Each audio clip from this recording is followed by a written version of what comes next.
For today's 5-minute psychology, why you feel alone in a room full of people. The loneliest moment of your life probably happened while you were surrounded.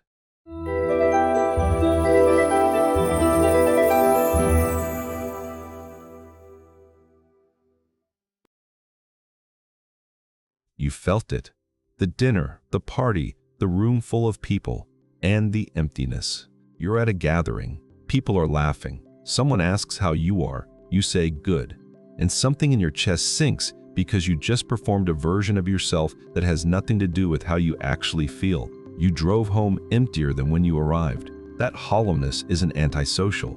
It isn't introversion. It's the specific loneliness of being surrounded and unseen at the same time. You could have 100 people in the room. If none of them know the version of you that exists when the door closes, you're alone. Loneliness has almost nothing to do with how many people are around you. It has everything to do with whether any of them have met the real version of you. You weren't alone because the room was empty. You were alone because you were invisible in it. Loneliness doesn't just hurt. It rewires how you see other people. John Cacioppo, the neuroscientist who spent 30 years studying loneliness, discovered something that changes how you understand every awkward conversation you've ever had.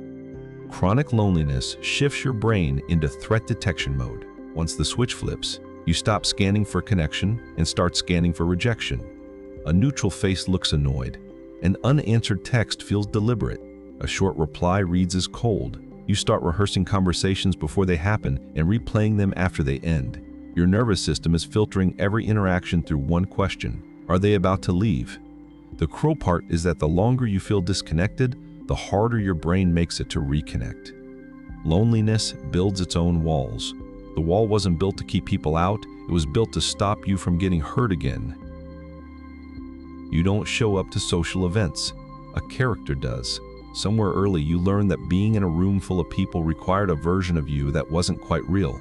The version that laughs at the right moment, asks the right questions, never needs too much, never says the wrong thing. You built a character so convincing that people genuinely like it. The problem is that the character isn't you. The belief underneath is simple. If they saw the real me, they'd pull away.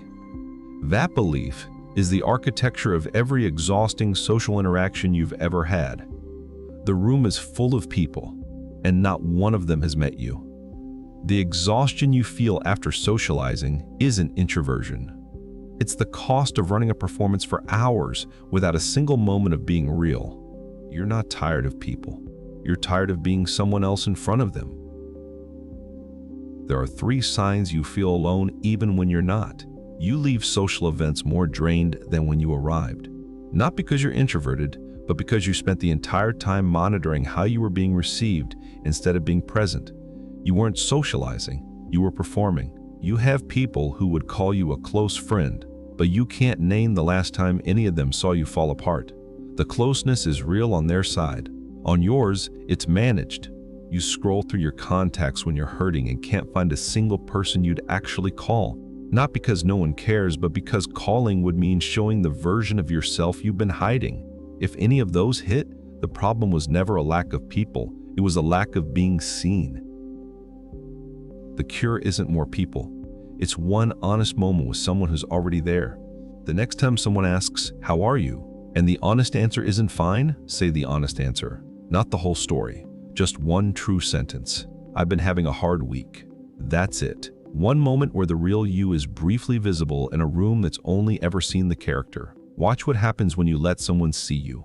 Loneliness doesn't dissolve in crowds.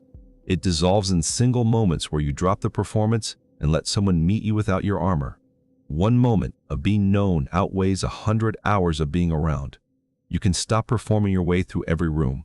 The people worth keeping are the ones who stay when the character drops. You were never lonely because you were alone. You were lonely because no one in the room had met you.